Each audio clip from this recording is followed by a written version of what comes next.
my understanding that your intention to play the prize for the Greek Scholar in the Academy of Medieval Martial Arts today? Yes, I'm ready. Are you ready for the challenge? Yes, I'm ready. Have you studied? Yes, I studied. Have you practiced? Yes, I practiced. Have you fenced? Yes, I fenced. Your teacher, Dave Murphy, Provost Dave Murphy, is going to be running the test today. All the free scholars and scholars in the circle may be asking you questions at any point along the way. And should you be successful in the first portions of the test, then you will face this circle in free play for a longsword. You ready for that? Yes. Okay, let's go. All right, so your test is going to have, we're going to start off with some questions about theory. You will then need to demonstrate to us footwork, some grappling, dagger, sword, one-handed sword, two-handed. All right? Yes. Okay, so how would you like to start off with telling us what's AEMMA all about, what's our mission, what do we do? The mission stated of AEMMA is to reproduce the skills, knowledge, and equipment of a medieval swordsman. We study the works of Fiore de Liberi and George Silver with Fiore de Liberi.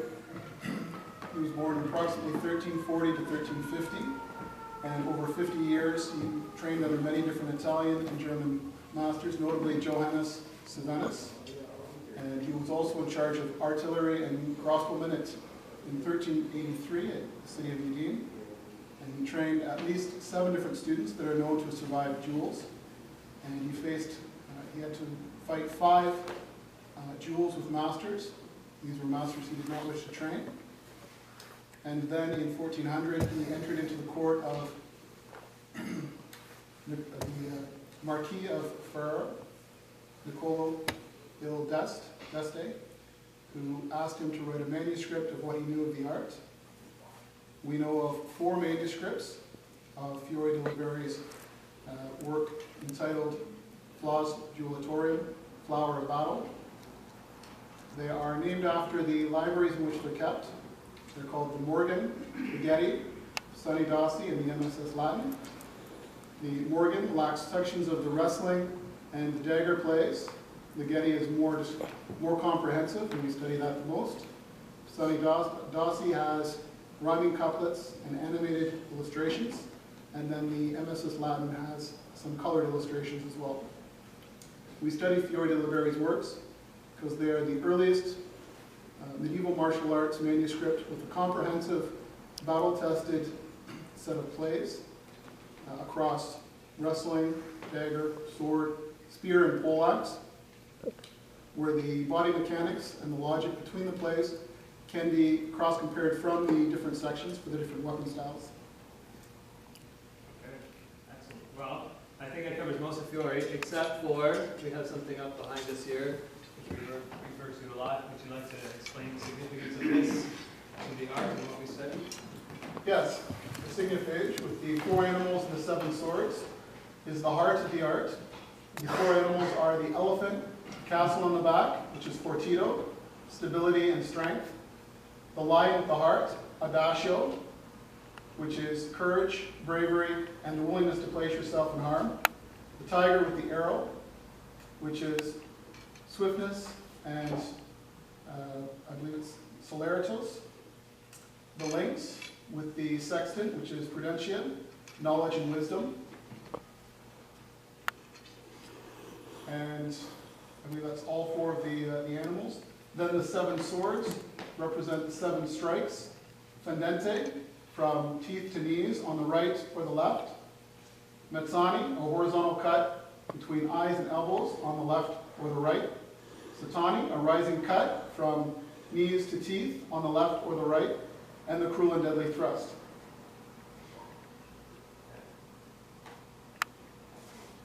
Okay, we also study one other historical manuscript in particular. If you could tell us who and why we use it. We also study the works of George Silver, a 16th century English swordsman who was upset at the number of English swordsmen that were dying when using the Italian rapier techniques.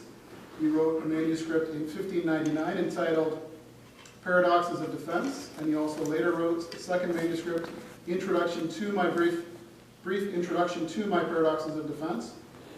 And in George Silver's work, he describes the language of how to stay safe through the principles of the true fight, true times, the grounds, and the governors. The principle of the true fight is to fight in true time, to force your opponent to fight in false times, so that you may stay safe and strike him without him striking in return. The true times are time of the hand body, time of the hand body foot, time of the hand body feet, and false times are any other combinations. The true times allows you to stay safe and present a threat without being struck in return. The four grounds are judgment, distance, time, and place. We remember these as the judgment allows you to keep the distance to stay safe, which allows you to gain the time to stay safe, which allows you to gain the place to strike without being struck. In more detail, judgment is the knowledge of yourself and your opponent, your weapons, your age, your experience, your fitness levels. Distance is the relative distance between yourself and your opponent. Time is the time of your actions between yourself and your opponent. And place is the location on your opponent where you can strike without being struck in return. These concepts are built upon in the governors. There are four governors: judgment, measure, pressing in, and flying out. Judgment encompasses all four of the grounds: a knowledge of yourself and your opponent, whereas measure is the ability to determine how to gain the time and the place to stay safe. And then pressing in and flying out are combined concepts where you have the duality of committing fully to an attack, while within an instant's notice being able to fully and quickly retreat out of harm's way.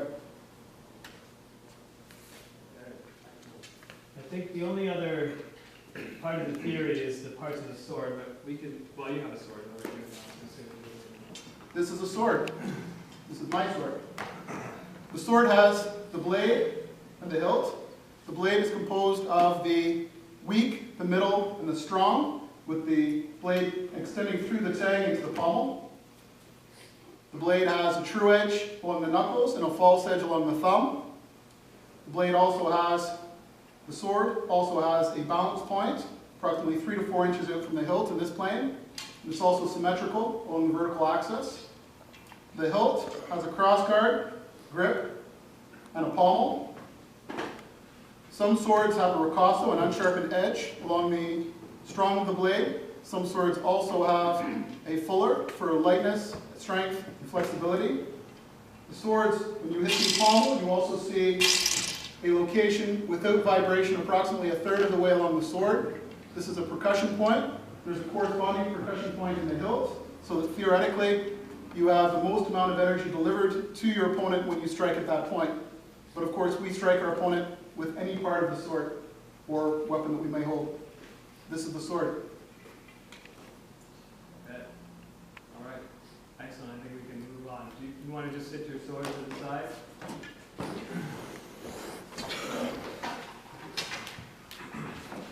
Okay, so footwork. Could you describe our basic stance, and then the 3 volta and any other steps that we have? So first tell us about them, then you can show us putting them all together. So our basic stance is 1 shoulder's width wide, 1.5 to 2 shoulder's width long, with our front foot pointing our target, with our elephant on our castle, with our head over our shoulders, over our hips, always, with our knee, our front knee over our toe, so we have 60% of our weight on our front foot, 40% of our weight on our back foot, with our back foot off at about a 45-degree angle. Our 3 turns are volta vile, where we rotate backwards into a refute position with 60% of our weight on our back foot, 40% of our weight on our front foot, and our head and shoulders still aligned with our target. Our next turn is a mezzo volta, or a half turn, a passing step, where we land on the balls of our feet and then turn our back foot out 45 degrees. So that now we switch our fight, or inside from the right, over to the left. The third turn is our tutto volta, where we load our weight onto one foot and then turn around behind us in order to change our position. Those are the 3 turns. The steps that we have available other than the passing step are the increasing step, where we can step forward onto the ball of our foot and bring our back foot up in order to change our distance. We can also decrease the distance between our feet and then advance out. Another step that we have is the traversing step, where if we want to traverse around an opponent, In keyboard distance, we can step off the line. Another step that we have is the slip, where we bring our front foot back towards our back foot. This is specifically used when defending against a satani upward rising cut, or when we're defending against voiding an attack when someone is trying to attack our leg, so then we can hit them on the head. I would like to demonstrate these in combination now.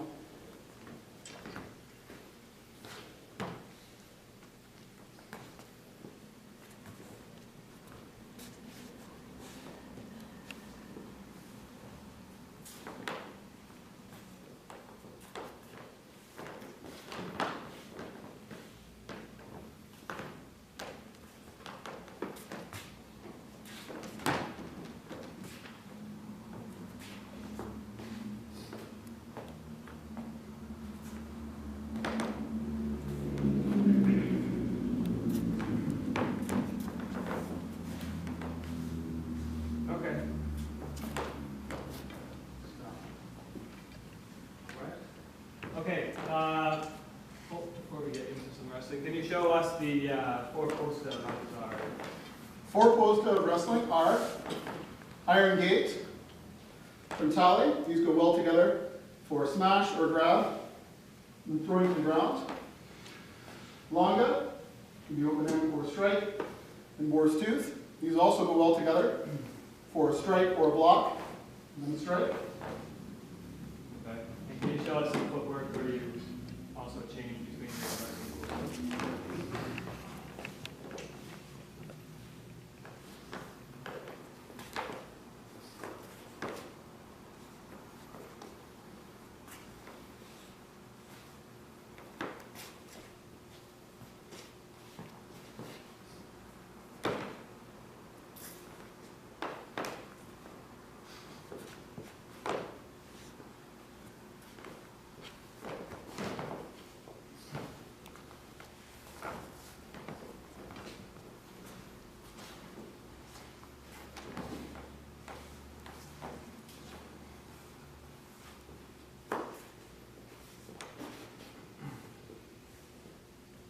So when you're moving this way, stop for a second.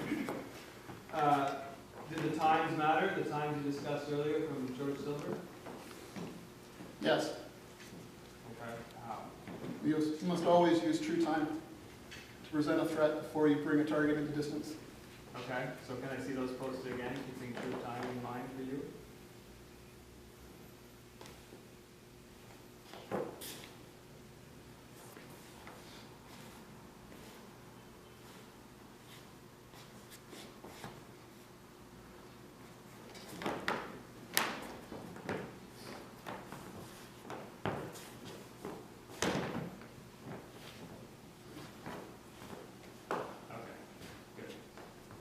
Does anyone have anything they want to ask just before we move on? Yes. What are the 7 things that wrestling needs? The 7 requirements of wrestling are strength, speed, knowledge of breaks, locks and keys, knowledge of locks and keys, knowledge of striking the places of malice, such as eyes, temple, throat, flank, groin, knowledge of dislocations, and knowledge of throws. Okay, so we're going to have you demonstrate some of the plays of Abuzari. Miguel, you are a volunteer. So what we're going to see, I hope, is the first 6 plays of grappling, and then we'll do just a little bit of free play. So, Miguel, if you want to give them a neck grab. So once you have one hand on, the first thing you need to do is stop the incoming fist, and then go to longa and behind the shoulder in order to rotate the shoulder up. This is the first play. The second play follows up, going from here to boar's tooth, behind the elbow, at which point then you can take the locked arm and rotate to the right in order to break the arm or throw it into the ground. If in the event that the opponent bends his arm, now I can no longer do the arm lock, I need to go to the third play, where I come up and over the arm, straight to the face and or the neck, as well as stepping at the same time around behind his leading leg, so that now I can break his tassel from his elephant and shear him around to the ground. If, however, my opponent steps back with the right leg, so I can no longer, my leg behind him, I need a different point to push the pivot point. And he's changed his inside to the other direction, so his triangle is now back behind him on the other side. In this case, I need to take my hand down below his belt, right around to his tailbone, and then shear him to the opposite direction. If he steps again, now I need to change my hand to the opposite side in order to be able to shear him around to the other triangle. The sixth play is the universal counter of pushing the elbow. So, if my opponent attempts to push my face, or do anything where I can press the elbow, I push the elbow to gain the outside. And then what? And then I can come in and do any number of dangerous things to him. Okay, well, let's see some of it. So you got a little bit of this free play, just trying to get grabs. So Aaron, your job is to demonstrate what you can and to wrestle safely.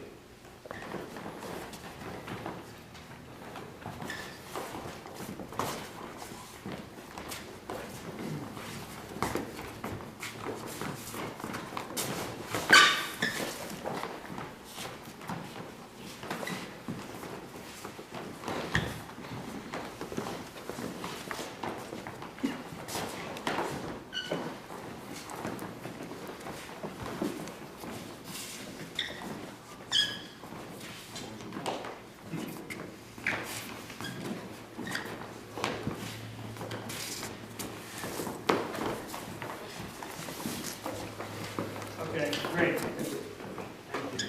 Anyone want anything they want to see fits on this color test? Aaron? Yeah, would the third plane work equally well if you, regardless of what leg you brought in? So you brought in the right leg for the third plane, did you bring in the other one?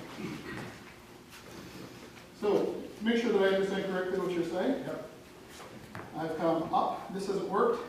From across, that hasn't worked. You step back. And you're asking if it would work equally well here? Yeah, because you bring in both legs. Reset, he said the third play. Third leg. So you're right there. Okay? So, come up and then over here. Yeah. Okay, so here, if I can't get my leg in behind him, I cannot push his castle off his elephant. I need to, if I don't have that point, Yeah. I need to get another point. So my question was just, could you use either leg to get there, but you just did, so. I have not trained this specifically, but I'm Okay. curious to see if this would work. And it looks like it would. Because we're trapping that leg so he can't step back, and then pivoting, pushing him back to that corner. Yeah, no, that's fine, you have to hit contact, so that was my question. Thank you. Okay, thanks again. All right.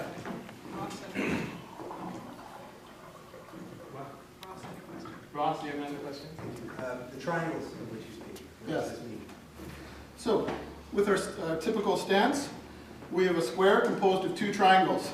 So if we have a line going through our feet, there's a corner of one square at the front, or one of the triangles at the front, one at the back. These are the points at which we need to push our opponent in order to break his elephant off of his castle off of his elephant, his shoulder, head from his shoulder from his hips, in order to be able to throw him to the ground.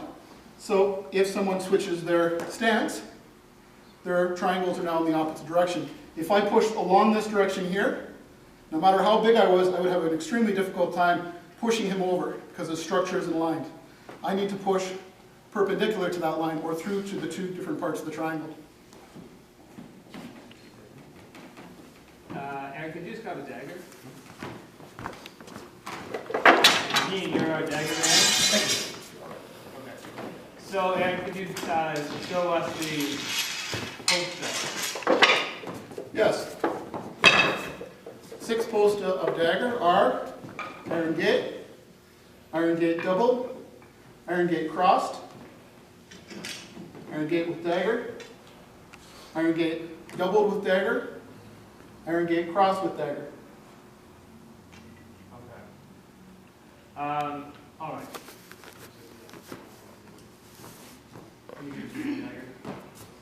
Okay, so I guess what I'd like to see at the beginning is just a defense from all of, no need to give us any verbal feedback, just if you want to start pendente and work your way around. Yeah, you just go around a couple times. You just make your defense to start with there.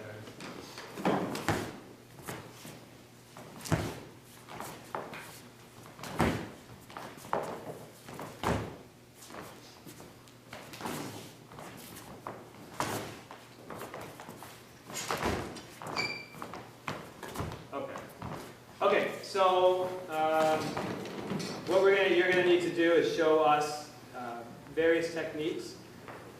So why don't we do it first, continue around the clock, and I would like to see you do a disarm from each of those 4 angles. Good.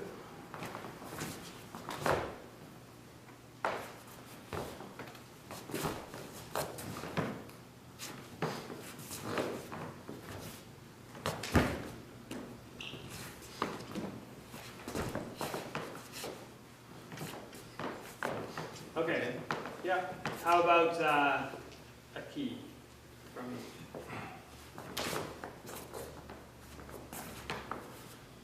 Same one.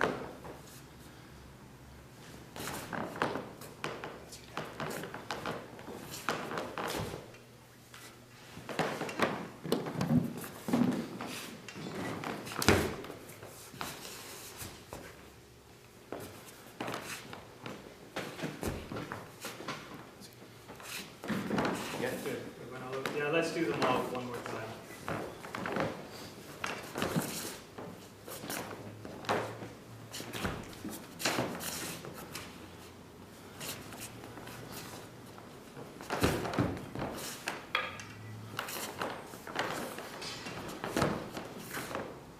Okay, if I ask you to do a middle key, you can set G up. Throw the drift in the edges. Okay, and a strong lower key.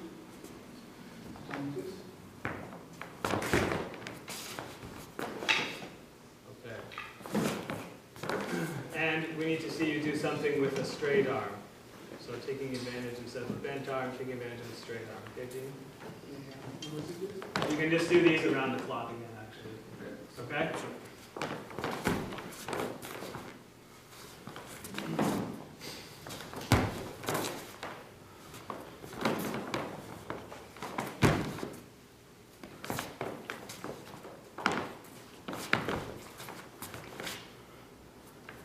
Let's do another round of those.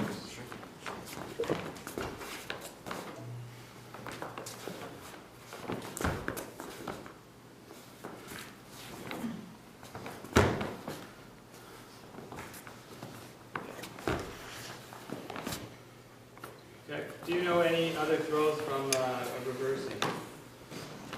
Yes. Any more? Okay. And how about another throw from Madrid? Have another one? Okay. What's the key to making that one work? The back of the hand, tight to the back of the head, pulling the arm straight, hip contact, and then pivoting to the left. Good. Any other techniques someone would like to ask about? Just a context question. When did you choose to go from a disarm to a key to a throw? If I was given a bent arm, I'd try for a key. If I was given a straight arm, I'd try for a lock. And depending on distance, if I was in closer, then I would try to go for a throw. Okay. Excellent. Thanks, Gene. All right. Aaron. You need to show it down. Oh, Other Aaron. Oh, actually, Aaron, hold on. We'll see some poster stuff first. Right. Okay. Could you show us the Fiore's poster when you're using your sword in one hand? You go to tail, and we're using sword in one hand. Okay. And can you show us all the other poster with 2 hands, please?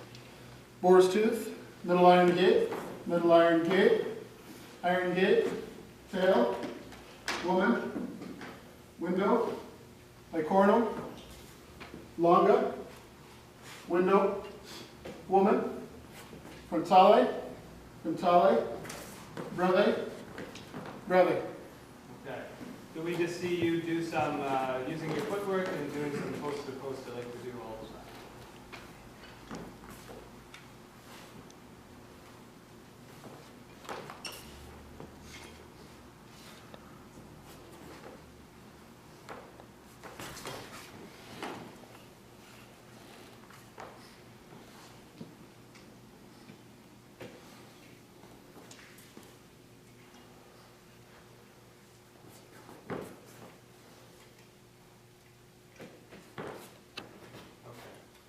Earlier in the test, you talked about the strikes of the sword. Would you be able to just demonstrate to us all of the cuts and the thrusts of the sword? So we have pendente, from teeth to knees, on the right, or on the left. Teeth to knees signify the target, as well as the angle.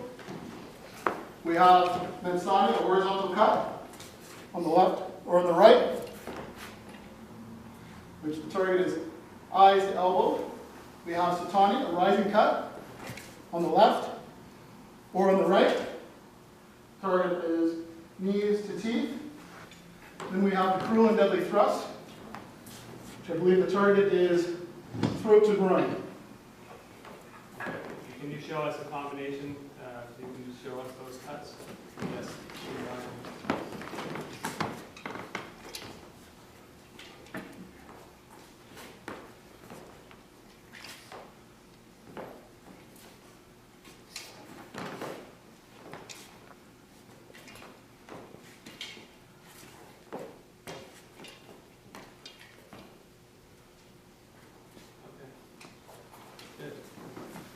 Okay, Aaron. So, could you take your post sword in one hand? And Aaron, can you just deliver pendente? Yeah.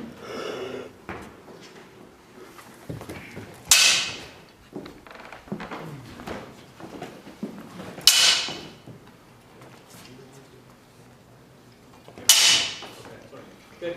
And can you deliver a thrust, please?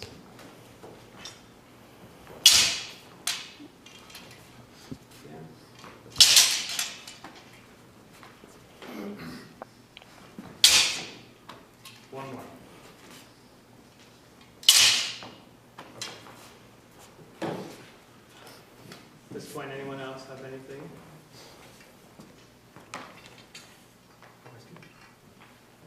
Across? Can you tell us about blade engagements? Yes, there are 4 types of blade engagement. We have a deflection where my blade comes in very similar to his angle. It bounces off of the blade to deflect the angle which this blade is attacking to pass me, while simultaneously coming in to strike my opponent. We have a beat, where my blade comes in perpendicular to his, to beat it out of the way. So now the line is open for me to come in to attack. We have a bind, where my blade comes up edge on edge with his.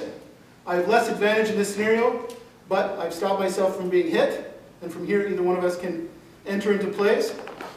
And then, in the case of, let's say, a satani or a leg strike, I can void the attack entirely and choose not to engage.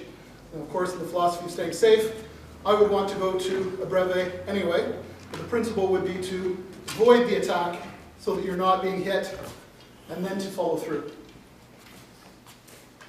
Anybody else? Okay, Aaron, so there are 2 main sections of the longsword plays. What are they? The 2 main sections of the longsword plays are the largo and the stretto sections. The largo section is looking at the left foot forward in a wider distance, and the stretto section has the right foot forward so that you can enter into the left, and it's a closer distance. Okay. So let's see some Chaco Largo. How the very first play? Can you? How should we do this? Aaron, you can deliver. You can either be finding hard, trying to go through, or stopping in the middle. And Aaron, you just try and make the appropriate response. Okay? So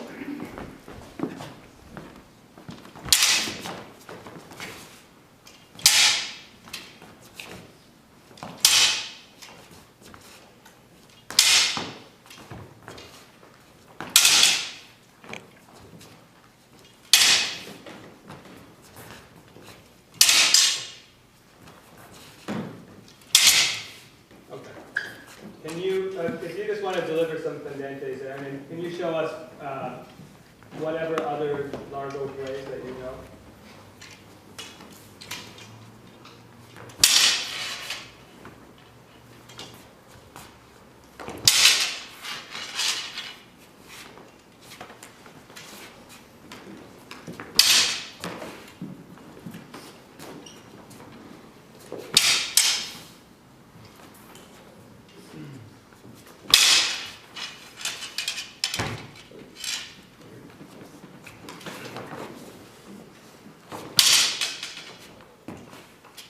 How about Colfer Delano? So Aaron deliver nicely.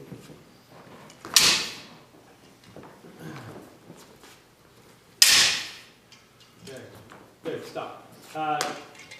Any other requests before we move to Strato? No? There's also the hit to the leg and the exchange of thrust. Okay, let's see those then before we go. And the exchange of thrust, where I can either exchange of thrust, or if I'm too slow in time, I can break the thrust. And from here, I can follow up and step on the blade and cut up under the beard. And if Aaron comes up to window, then from here I can come in and throw him to the ground. What if I don't have a beard? I'll have to do for end of the Then help. you're safe. You're not a man. Then you're safe. He has to leave. Well, you should not be friends. That's just crazy talk. I think you should leave. Okay, let's see some Giacomo Strato then.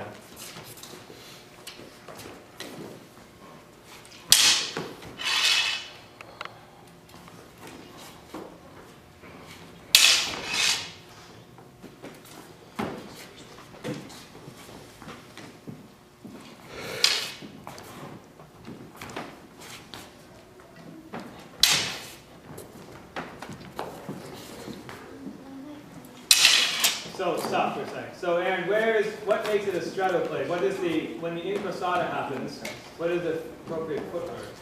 I should have my right foot forward, which I believe I forgot on the last Yeah, play. let's see them done that way then. Probably works a lot better here. Okay, so we can just deliver the blows. You just, this time, okay? Keep going. Strato plays.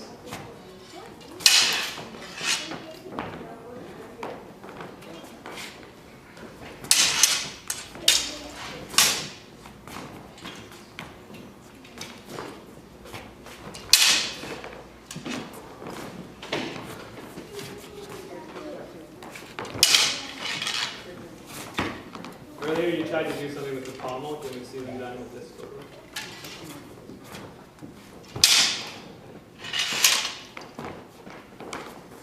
Again.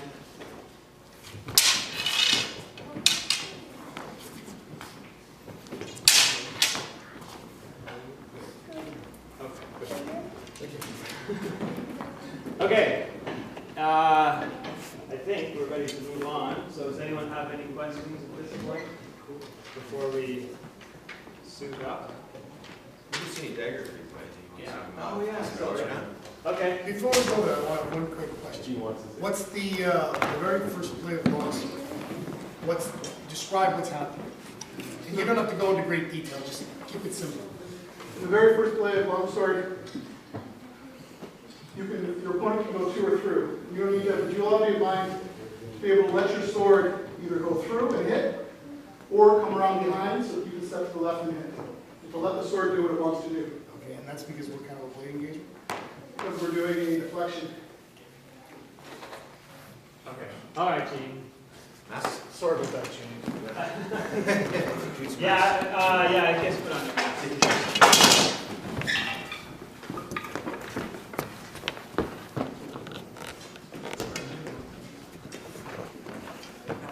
Do you want to do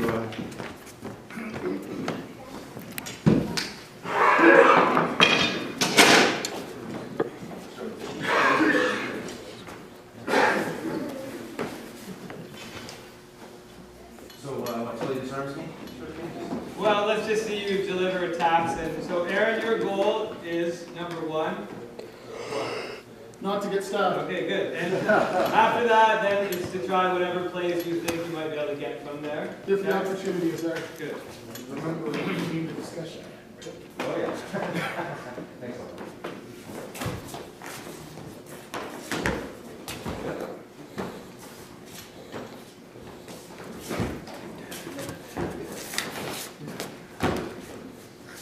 Yes.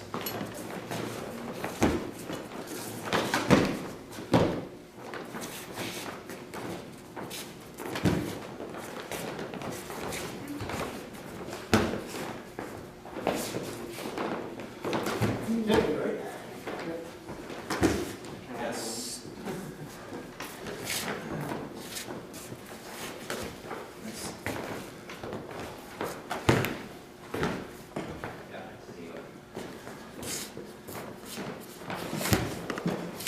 Okay. All right, good. Okay, so scholars who intend on fencing with longsword, and Aaron, please get all of your equipment on and ready, so we'll have a short break while everybody gears up. And Before we break the circle, does anybody have any other questions, anything else they want to see the candidate do or perform or say? No? All right, so let's reconvene here in 10 minutes, ready to fence.